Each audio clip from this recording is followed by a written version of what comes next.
क्या है आध्यात्म?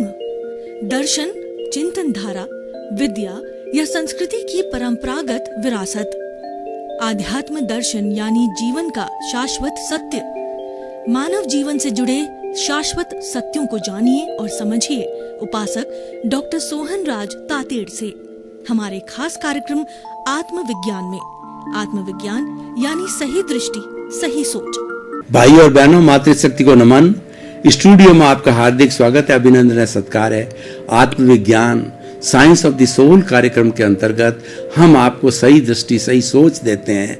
आपका जो दृष्टिकोण है उसको ठीक करते हैं। आपकी सोच में जो गड़बड़ी है उसको ठीक किया जाता है। आपके जो नकारात्मक सोच है उसको हम सकारात्मक बदलते हैं। हमारे पास ना तो कोई जादू है, ना टोना है, ना क्रिया है, ना कांड है और ना किसी का मैरिज्म है। हमारे पास में दृष्टि विज्ञान है। हम आपकी दृष्टि को बदल करके आपकी सृष्टि को बदलते हैं। इसी सिद्धांत के ऊपर हमारा आधारित है। हमारा ये आत्मविज्ञान कुदरती रचना, कुदरत के कानून पर आधारित है और उसके माध्यम से, दृष्टि विज्ञान के माध्यम से हम आपको सनातन सत्य बताते हैं, यूनिवर्सल ट्रुथ बताते हैं, अल्टीमेट ट्रुथ बताते हैं और सार्वभौम सत्य देते हैं, जिससे आपकी निष्पत्ति यह होती है आपको शाश्वत सुख की प्राप्ति होती है। ये सारा कार्य हम अलग अलग एपिसोड्स के माध्यम से करते हैं। तो आज का हमारा बहुत सुंदर एपिसोड है, जे पिंडे ते ब्रह्मांडे। भाई और बहनों, ये एक बहुत बड़ी आध्यात्मिक शुक्ति है कि जो पिंड में है वही ब्रह्मांड में है। हमें सबसे पहले पिंड और ब्रह्मांड की व्याख्या करनी है।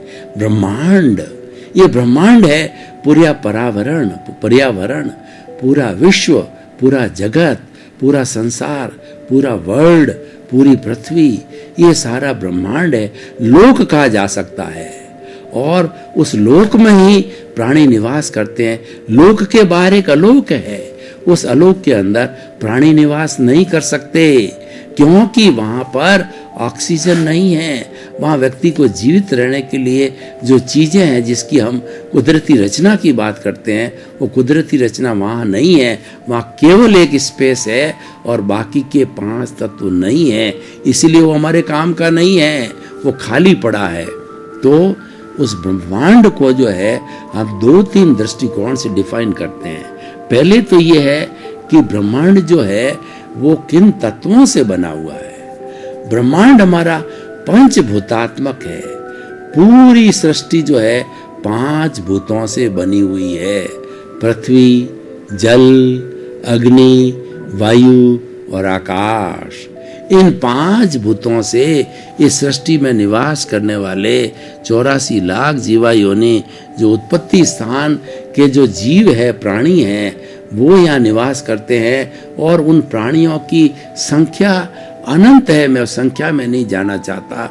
वो जड़ की मदद से, जो है हमारा जड़ पदार्थ, निर्जीव पदार्थ होता है, जो वर्ण गंध रस स्पर्श वाला है, वो गलन मिलन धर्मा है, वही संसार के अंदर विचरण करता है। संसार उसके पीछे ही चलता है। इसलिए कहा गया हर क्षण हर वस्तु बदलती है। वो वस्तु जड़ पदार्थ है, वो बदलता है। चेतन तत्व, मूल चेतन तत्व कभी नहीं बदलता है। वो तो भूत भविष्य वर्तमान में शाश्वत है, इसीलिए उसको अविनाशी कहा गया है। और संसार को बदलने का अर्थ होता है जड़ बदलता है। वह गलन मिलन धर्मा है। कभी टूट करके अभ्रक बना, कभी बॉडल बना, कभी जो है वो सोना बना, कभी चांदी बना। 106 तरह के सब्सटेंस जो है बनते रहते हैं भाई और बहनों। तो ये पूरा ब्रह्मांड का चित्रण है, 5 भूतों का चित्रण है, ब्रह्मांड का चित्रण है। अब इस ब्रह्मांड को जो है हम कुदरत भी कह सकते हैं। तो जिस कुदरत की मैंने आपको व्याख्या की है, उस कुदरत की रचना की बात भी हम करते हैं कि कुदरती रचना क्या है। ये कुदरत तो चलती है, वह 6 द्रव्यों से चलती है। 5 द्रव्य तो वैज्ञानिक भी मानते हैं और 6ठा द्रव्य है वो आध्यात्मवादी मानते हैं। यानी आध्यात्मवादी 6 द्रव्य मानते हैं, भौतिकवादी 5 द्रव्य मानते हैं। तो उनकी हम व्याख्या करते हैं ये कौन कौन से द्रव्य हैं। सबसे पहला द्रव्य है जो अध्यात्मवादी मानते हैं और भौतिकवादी जो है उस पर इतना ध्यान नहीं देते, वो है हमारी चेतना। चेतना का मतलब जीवित प्राणी। असंख्य चेतनामय परमाणुओं के पिंड को आत्मा कहा जाता है, कॉन्शियसनेस कहते हैं, चेतना कहते हैं। और वह जो है वो सुख दुख की अनुभूति करता है और उसके साथ साथ के अंदर उसकी ग्रोथ होती है, फीलिंग्स होती है और प्रजनन करता है। ऐसी 9 कैरेक्टरिस्टिक जो है वो हमारे आगमों के अंदर इस आत्मा कॉन्शियसनेस के बारे में बताई गई है। और विज्ञान भी अपने तरीके से उनके साथ में सहमति है। वो कॉन्शियसनेस के रूप में विज्ञान भी सहमत है, जो आध्यात्मवादी जिसको आत्मा चेतना जीव कहते हैं, पहला तत्व जिससे कि ये पूरी जो कुदरत बनी है। और दूसरा तत्व जो है वो अजीव, जो वर्ण गंध रस स्पर्श वाला है, वो निर्जीव है, वो फीलिंग नहीं होती, जिसमें सुख दुख की अनुभूति नहीं होती, वो मात्र साधन मात्र है, वह जीव के काम आता है। और जीव का जो शरीर बनता है वह भी जड़ पदार्थों से बनता है, तो उसको मैटर भी कहते हैं, सब्सटेंस भी कहते हैं, और उसको जो है वो पुद्गल भी बोला जाता है। दूसरा तत्व हो गया जड़, चेतन जड़। और तीसरा क्या है, चेतन और जड़ जो है ये मोशन करना चाहते हैं। ये मैं हाथ हिला रहा हूँ, हाथ हिलाना चाहता हूँ, तो हाथ को हिलाने के लिए पूरे ब्रह्मांड के अंदर जो है एक द्रव्य, एक तत्व, एक सब्सटेंस मौजूद है, जिसको कि हम गति सहायक कहते हैं। वो पूरा तत्व ब्रह्मांड में एक सिंगल तत्व है, वह अरूपी है, दिखाई नहीं देता है, और वह जो है जड़ है, वह दिखाई नहीं देता है। और उसके बाद में वह, उसका लक्षण क्या है, उदासीन रूप से जब कोई उसकी डिमांड करता है तो हाजिर होता है, बिना बुलाए वह हाजिर नहीं होता। वो तो अपनी जगह पे पूरे ब्रह्मांड के अंदर फैला हुआ है। एक सूर्य की नोक, एक जो सुई की नोक जितनी भी जगह इस ब्रह्मांड के अंदर खाली नहीं है जहाँ पर जो है ये मोशन तत्व, गति सहायक तत्व नहीं हो। जब इसीलिए मेरी हाथ हिलता है, ट्रेन को चलना होता है, फ्लाइट को चलना होता है, व्यक्ति को दौड़ना होता है, कोई भी को गति करना होता है और डिमांड करता है, तो ये गति सहायक तत्व मोशन मिल जाता है। चौथा तत्व यही है कि वही जीव और अजीव जब मोशन के अंदर रुकना चाहता है, ट्रेन रुकना चाहती है, फ्लाइट लैंड करना चाहती है, हेलीकॉप्टर लैंड करना चाहते हैं, मैं हाथ हिला करके और जो है वो हाथों को शांत करना चाहता हूँ, या दौड़ता हुआ व्यक्ति जो है रेस्ट करना चाहता है। रेस्ट तत्व, स्थिति सहायक तत्व पूरे ब्रह्मांड में गति सहायक की तत्व की तरह मौजूद है और डिमांड करते हुए हाजिर हो जाता है। 4 तत्व। और जो 5वां जो तत्व है वो टाइम, सबसे छोटा टाइम की इकाई होती है, सेकंड होता है, फिर मिनट होता है, उसके बाद में घंटे होते हैं, फिर दिन होता है, फिर पक्ष होता है, वर्ष होता है, और उसके वर्ष के बाद शताब्दी होती है, शताब्दियों के बाद में 6 अवसर्पिणी काल, 6 उत्सर्जनी प्राण के 20 करोड़ सागर का एक पूरा जो है काल चक्र होता है। ये हमें वर्तना देता है। ये टाइम मैनेजमेंट है, ये टाइम तत्व, ये समय तत्व है। ये जो है हमारा जो 5वां तत्व हो गया। और 6ठा तत्व स्पेस है। मैं जो बैठा हूँ, इतनी जगह घेर रहा हूँ, ये इतना आकाश मैंने घेरा है। मेरे सामने जो टेबल पड़ी है, जितनी टेबल जगह घेरती है, कोई भी जीवित प्राणी जितनी जगह घेरता है वो आकाश तत्व के बिना आकाश में अवगाहना देता है। हम अपना अस्तित्व उसमें रख ही नहीं सकते, एक दूसरे पर पड़ेगा और वस्तु का जो अस्तित्व ही नहीं रहेगा, वो वहाँ ठहरने को जगह ही नहीं होगी। अवगाहना स्पेस देता है। इन 6 तत्वों, इन 6 समवाय और इन 6 जो है वो द्रव्यों के माध्यम से, सब्सटेंस के माध्यम से ये कुदरती रचना है और ये कुदरती कानून के तहत जो है वो काम करती है रचना। तो भाई और बहनों, हमारा जो आज का जो मूल विषय जो है हम लेकर के चल रहे हैं वो ये है कि जे पिंडे थे ब्रह्मांडे। तो हमने ब्रह्मांड की व्याख्या की कि ब्रह्मांड कुदरती रचना और कुदरत का कानून से संचालित करता है। वो सारा कुदरत का कानून हम इसके ऊपर, पिंड के ऊपर लागू करेंगे। पिंड का मतलब जीवित प्राणी, इसको हम पिंड बोलते हैं। यानी जो ब्रह्मांड में है वो पिंड में, ये जो पिंड है उसका प्रतिनिधि करता है।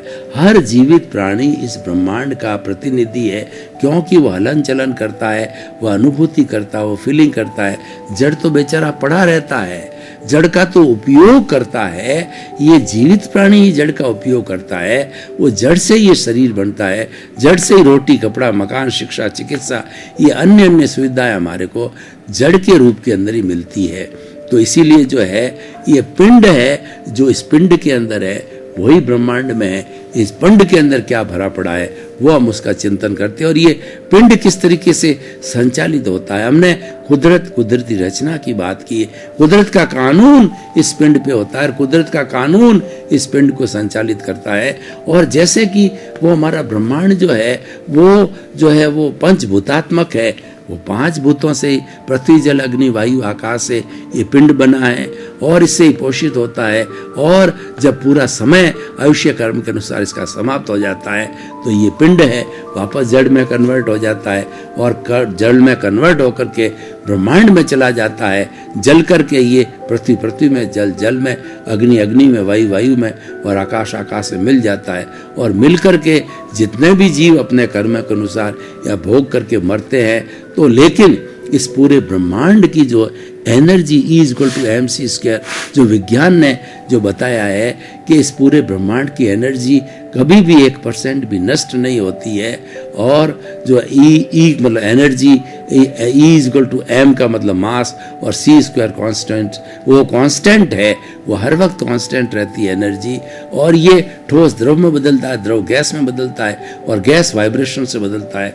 और सारा ब्रह्मांड है ये वाइब्रेशन से बनता हुआ है। आज जो बोल रहा हूँ वही मेरी ये जो भाषा है वो कन्वर्ट होकर के आपको टीवी में, मोबाइल में, पूरे विश्व के अंदर, अगर इसको यूट्यूब में डाल दिया जाए, पूरे विश्व का कोई व्यक्ति सुन सकता है। और इस तरीके से ये बात जो है वो टीवी के माध्यम से आ सकती है, किसी भी माध्यम से आप तक पहुंच सकती है। तो ये सारा कन्वर्शन ऑफ द एनर्जी है और ये जो है होती रहती है। इसीलिए कहा गया है हर क्षण हर वस्तु बदलती है। और ये पूरा ब्रह्मांड रिलेटिव कैसे है, एक परिंदा भी जब पर मारता है तो पूरा ब्रह्मांड हिलता है, क्योंकि ब्रह्मांड वाइब्रेशंस का है।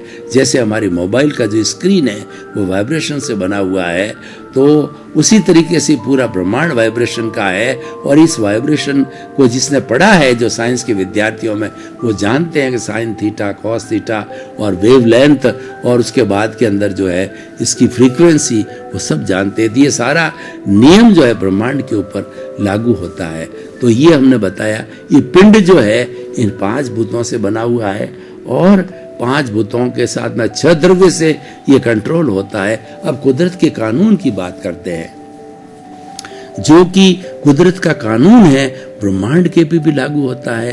वो ब्रह्मांड के ऊपर जो है पूरे ब्रह्मांड पे लागू होता है। और पिंड जो कि हमने एक रोल मॉडल लिया है समझाने के लिए, ऐसे असंख्य पिंड है, तो उन पिंड के अंदर मतलब शरीर, उस पर शरीर पे लागू कैसे होता है। अब आप देखिए कि हम क्या है कि अब कुदरत का कानून क्या कहता है कि कोई भी जीव जो है वह पुनर्जन्म करता है। वह भूतकाल में था, वर्तमान में फिर जन्म लेता है और भविष्य काल में फिर जन्म लेगा। तो हम अगर गीता को यहाँ कोट करें तो गीता में भगवान कृष्ण ने ये कहा है कि जिस तरीके से व्यक्ति का कपड़ा जो है बहुत जीर्ण शीर्ण हो जाता है, पुराना होता है और व्यक्ति उस कपड़े को फेंक देता है, तो उसी तरीके से ये आत्मा का आयुष्य जो समाप्त हो जाता है, शरीर क्रश हो जाता है, जीर्ण शीर्ण हो जाता है, तो ये आत्मा जो है इस जो है वो इसको इस कपड़े रूपी शरीर को जो है छोड़ करके नया कपड़ा, नया शरीर धारण कर लेती है, यानी पुनर्जन्म हो जाता है। तो ये सिद्धांत जो है वो गीता के द्वारा भी हमें मिला गया है और ये तो शाश्वत है। ये सभी धार्मिक ग्रंथ हमारे बताते हैं पुनर्जन्म के बारे में। और जो आत्मा में विश्वास करते हैं, हर धर्म दर्शन जो है वो कर्म में भी विश्वास करता है। अब कर्म किस तरीके से संचालित करते हैं, अगर कर्म सिद्धांत को मैं इस पूरे सृष्टि का, पूरे ब्रह्मांड का ईश्वर कहूं तो कोई अतिशयोक्ति नहीं होगी, क्योंकि ईश्वर दिखाई नहीं देता है। कर्म का जो परिणाम है हमें इस पिंड के अंदर दिखाई देता है। किस तरीके से होता है कि व्यक्ति ने पास जीवन के अंदर, मान लीजिए मेरा नाम सोहन राज है, पास जीवन के अंदर मोहन राज था, तो मोहन राज ने जिस तरीके के कॉजेज डाले, जिस तरीका उसका डिस्चार्ज हुआ और वो डिस्चार्ज के साथ में जुड़ गया, तो अगर न जुड़ता है तो कॉज नहीं पड़ेंगे, और वो जुड़ गया तो कॉजेज जैसे डाल दिए, उस कॉजेज के से जो है वो एक कॉज को हम कॉज कहते हैं, कारण कहते हैं, और जो है उसके बाद के अंदर वो जब कॉज सारे इकट्ठे हो जाते हैं तो उन कॉजेज को हम कॉजल बॉडी, कार्बन शरीर, लिंग शरीर कहते हैं। और उस कॉजेज के अनुरूप जो है आयुष्य कर्म के 8 तरह के जो कर्म है, ज्ञानावर्णीय कर्म, दर्शनावर्णीय कर्म, वेदनीय कर्म, मोहनीय कर्म और आयुष्य कर्म है। इन 8 कर्मों के वशीभूत होकर के जो है हम जन्म लेते हैं। तो जन्म लेने का जो जितना भी वो सारा उदय भाव से जो होता है। तो पूर्व जन्म के अंदर मोहन राज ने जो कॉजेज डाले थे उस जन्म के अंदर द्रव्य कर्म रूप बन करके सोहन राज भुगतता है, और हर क्षण जैसा जैसा उदय प्रारब्ध उसका चलता रहता उसके अनुरूप जो है कर्म वो भुगतता रहता है। तो ये करने वाला अलग है, ये भुगतने वाला अलग है। ये तो सोहन राज कर रहा है, और ये सोहन राज जो यहाँ पे जैसे कॉजेज डालेगा, नया कॉजल बॉडी बनाएगा, नई प्रतिष्ठित आत्मा बनाएगी, तो वो चार्जिंग आत्मा बनाएगी। तो चार्जिंग आत्मा जो है वो आगे जाकर के अगले जन्म के अंदर वो यशवंत राज बनेगा। तो यशवंत राज जो यहाँ के जो कॉजेज है, जैसी प्रतिष्ठित आत्मा बनी है उसके अनुरूप वो द्रव्य क्रम के अंदर बदल जाएगा, और द्रव्य क्रम के अनुसार उसका भुगतान होता रहेगा। अब देखिए कि जे पिंडे तो ब्रह्मांडे, उस पिंड के अंदर अब कॉमन चीज क्या है? भूतकाल के अंदर, वर्तमान काल के अंदर, भविष्य के अंदर शरीर तो पिंड तो अलग अलग बदलते गए, लेकिन पिंड के साथ में जो आत्मा है, जो शाश्वत तत्व है, जो हमने प्रारंभ में बात की चेतन तत्व है, वह तो कॉमन है। वो हमारा भूतकाल में भी उस आत्मा की जो है हाजिरी थी, वर्तमान काल में भी उसकी आत्मा की हाजिरी है, और भविष्य काल के अंदर जब यशवंतराज बनेगा तो उसी आत्मा की हाजिरी है। आत्मा कॉमन है, आत्मा शाश्वत है, वह नहीं बदलता है। किसी भी प्राणी की आत्मा है वो शाश्वत है, वो कभी नहीं बदलती है। शरीर बदलते हैं और कर्मों के अनुसार जो है उनका जो है वो भुगतान होता रहता है वो हर जीवन के अंदर। तो भाई और बहनों, ये कुदरत का कानून है कि जब उसके कर्म के उदय में आते हैं तो कुदरत ये कहती है कि मैंने इस पिंड को जन्म दिया है, इस 5 भूतों रूपी इस पिंड को जन्म दिया है।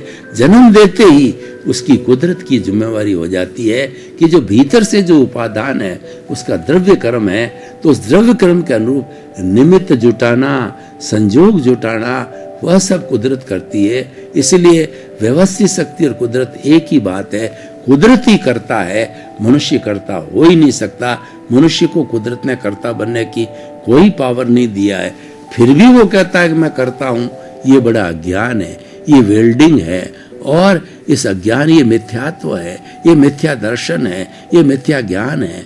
तो इसी के अनुरूप जो जब इसको ज्ञान, मिथ्या ज्ञान में रहता है और अपने आप को कर्ता मानता है, अपने आप को मालिक की भाव लाता है, घर का मालिक, धन का मालिक, परिवार का मालिक, और मैं विद्वान हूँ और मैं जो किसी का हस्बैंड हूँ, ऐसे कर्ता भाव और मालिकीपन भाव लाता है, तो उसके कारण जो है ये जन्म जन्मांतर में भवांतर में घूमता रहता है। क्योंकि ये तो नए कॉज डाल रहा है। ये कॉजेज कर्ता भाव और मालिकी का भाव, ये नए कॉज खड़े होते हैं, और नया चार्ज होने के बाद में जो यहाँ का नया चार्ज है, आने वाले समय की वो प्रतिष्ठित आत्मा, डिस्चार्ज प्रतिष्ठित आत्मा के रूप में बनेगी। यहाँ चार्ज प्रतिष्ठित आत्मा है, और ये क्रम तो चलता ही रहता है। लेकिन जब ज्ञानी पुरुष का संसर्ग मिलता है, व्यक्ति को ज्ञान मिलता है, तो ज्ञान मिलने के बाद के अंदर जो हमारी जो पिंड के अंदर विराजमान शाश्वत शुद्ध आत्मा भगवान है, वो भाव सत्ता में से वो प्रज्ञा जागृत हो जाती है, और प्रज्ञा जागृत होकर के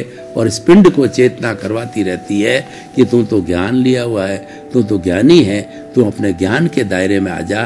और ज्ञान के दायरे में आते ही वो क्या करता है कि वह जो अपने स्वरूप के अंदर स्थित हो जाता है और नए कॉजेज डालना बंद कर देता है। और पूर्व जन्मों जन्मांतर के जितने भी कॉजेज बर्फ की शिला की तरह वो कॉजेज पड़े हुए हैं, वो पिघलते रहे। कहने का अर्थ ये होता है कि ज्ञान लेने के बाद में प्रज्ञा जो है वो मॉनिटर करने लग जाती है। वह प्रज्ञा मोक्ष की प्रतिनिधि है। वो मोक्ष की प्रतिनिधि के रूप में कुछ ही भवों में इस पिंड को जो है अवश्य ही मुक्ति को भेजती है। और ज्ञान लेने अज्ञानी होता है, वह उसमें प्रज्ञा का हाजिरी नहीं होती है, और वह तो जो है वो चार्ज डिस्चार्ज भव भवांतर में करता रहता है। उसकी कोई सीमा नहीं है, उसके भवों की सीमा नहीं है। इसीलिए कहा गया है कि भव सुधारो, भव सुधरेगा, भव बिगाड़ो, भव भुगड़ेगा। आप भाव कैसे डालते हो, आप प्रतिष्ठा कैसी करते हो, उस प्रतिष्ठा से प्रतिष्ठित आत्मा बनती है, चार्ज आत्मा बनती है, और वही आगे जाकर के डिस्चार्ज होता है। As you will sow so will you reap. और जैसी करनी वैसी भरनी, जैसा आपका जो बोओगे वैसा काटोगे। सुख दिए सुख होते हैं, दुख दिए दुख होए। ये सारे सिद्धांत के आधार पे चार्जिंग होती है, और वो हमारी ध्वनि बनती है। इस जन्म की ध्वनि है, वो पिछले जन्म में, अगले जन्म में जाकर के वो प्रतिध्वनि होती है। एग्जैक्टली उसका वही होता है। तो ये जे पिंडेति ब्रह्मांड का मतलब ब्रह्मांड का प्रतिनिधित्व करने वाला यूनिट है, वो इकाई होता है। इसमें वही है जो ब्रह्मांड के अंदर है, उसकी ट्रू कॉपी है। तो इसीलिए कितना बड़ा एक सुंदर रहस्य हमारे जो है हमें जीवन का मिलता है कि हम ब्रह्मांड के प्रतिनिधि हैं। तो हमें ब्रह्मांड के अंदर कोई भी ऐसी एक्टिविटी करनी चाहिए, वही एक्टिविटी करनी चाहिए जो हमको तारने वाली हो। हम तिन्नानम तार्याणम बने, हम जगत कल्याण का कार्य करें। ऐसे नहीं है कि हम मनुष्य बन करके आए, ब्रह्मांड ने हमको भेजा, ब्रह्मांड ने हमारा एक प्रतिनिधि आइडियल बना करके भेजा। हमें आइडियल का काम करना चाहिए। आइडियल का काम क्या है कि अपने स्वरूप के अंदर निवास करना, निज स्वरूप को देखना। और दूसरा क्या है कि जो हमारा कॉज है, उस कॉज कैसा होना चाहिए कि अपने खुद के दोष देखो। किसी दूसरे के प्रति बुरा भाव आए या उसको दोषित देखा, वो दोष उसका नहीं है, दोष मेरा है। यानी जो है आप दुनिया को निर्दोष दृष्टि से देखो कि जो है वो जो है निर्दोष जगत जो है वो अपने दोष देख करके हम दुनिया को निर्दोष दृष्टि से देख सकते हैं। स्वदोष दर्शन करके हम जगत को निर्दोष बना सकते हैं। और ये निर्दोष भाव ही हमें मुक्ति ले जाएगा। और हम दोष देखते रहेंगे तो हमारे भीतर तो दोष का खजाना है, वो और खजाना बड़ा हो जाएगा, कॉजल बॉडी और बढ़ेगी, और हम भव भवांतर में घूमते रहेंगे। कबीरदास जी ने बहुत सुंदर दुआ कहा है कि जो है वो बहुत सुंदर बात कही है कि बुरा जो देखकर मैं चला, बुरा न मिलिया कोई, और जो दिल खोजा आपना, मुझसे बुरा न कोई। इसका अर्थ ये है कि दूसरे के दोष मत देखो, दोष खुद के देखो, दूसरे के गुण देखो। जो हमारी ये अंगुली दूसरे को दोष देखने के लिए जो है ये खड़ी होती है, तो हमारी ये 3 अंगुली और अंगूठा ये करता है तेरे से तो 4 गुना दोष तेरे भीतर भरे पड़े हैं। तो तेरा कल्याण तो जब होगा जब भीतर के दोष दे, ये दूसरे के दोष देखोगे तो ये और भारी हो जाएगा। तो तुम्हें भारी नहीं होना है, तुम्हें हल्का होना है। तो जे पिंडे थे ब्रह्मांडे, हमारा निष्कर्ष की बात करें, और इस एपिसोड को जो है आज हम ऑडियंस के सामने खुला करें। इसकी जो है वो हम यूटिलिटी, इसका जो है हमें प्रासंगिकता और हमें इसकी रिलीवेंस को देखना चाहें, तो हम कहना चाहेंगे कि हम पूरे ब्रह्मांड का प्रतिनिधित्व करते हैं। हर जीवित प्राणी, और मनुष्य सर्वश्रेष्ठ प्राणी है। तो इस पिंड का जो है, ये पिंड के रूप में ब्रह्मांड का प्रतिनिधित्व करता है, उसको आइडियल रहना चाहिए। यानी जन्म से मृत्यु तक जब हमारी समझ आवे और मृत्यु तक पहुंचे, तो हमें सुकृत करना चाहिए। हमारे को चेतना को सेंटर में रखना चाहिए, और हमारे जड़ पदार्थ को परिधि में रखना चाहिए। क्योंकि जड़ पदार्थ तो हम लेके आए हैं, वो तो हमारा इस शरीर का भुगतान है, वो तो चलता रहे, उसको रोका नहीं जा सकता। व्यवहार जगत है, सब जड़ का जगत है। और जैसे हमारा मन है, बुद्धि है, इंद्रियां है, इस शरीर में जो कुछ भी है सारा जड़ है। लेकिन इस पूरे शरीर के अंदर जो है वो चेतन तत्व के असंख्य चेतना में परमाणु है। भाई और बहनों, आपका बहुत बहुत धन्यवाद। आप हमारा आत्मविज्ञान कार्यक्रम बराबर देख रहे हो, आप आत्मविज्ञान कार्यक्रम की आत्मा हो। हमें बराबर फीडबैक मिल रहा है कि हमारे पर्दे के पीछे जो हमारा ईमेल, हमारी वेबसाइट और हमारा जो मोबाइल ऐप है, उस पर आप अपनी कोई भी जिज्ञासा को भेजिए, उस जिज्ञासा का समाधान मिलेगा, और उस समाधान के रूप में आपको नए नए एपिसोड्स मिलेंगे, और ताकि कि आपकी जिज्ञासा और बढ़ती जाएगा। क्योंकि हमारा उद्देश्य है सर्वे भवन्तु सुखिनः सर्वे भवन्तु निरामया। इसी क्रम में आपका जीवन आनंदमय हो, मंगलमय हो। आपके प्रति बहुत बहुत शुभकामनाएं। आत्मविज्ञान में आत्मविज्ञान यानी सही दृष्टि, सही सोच।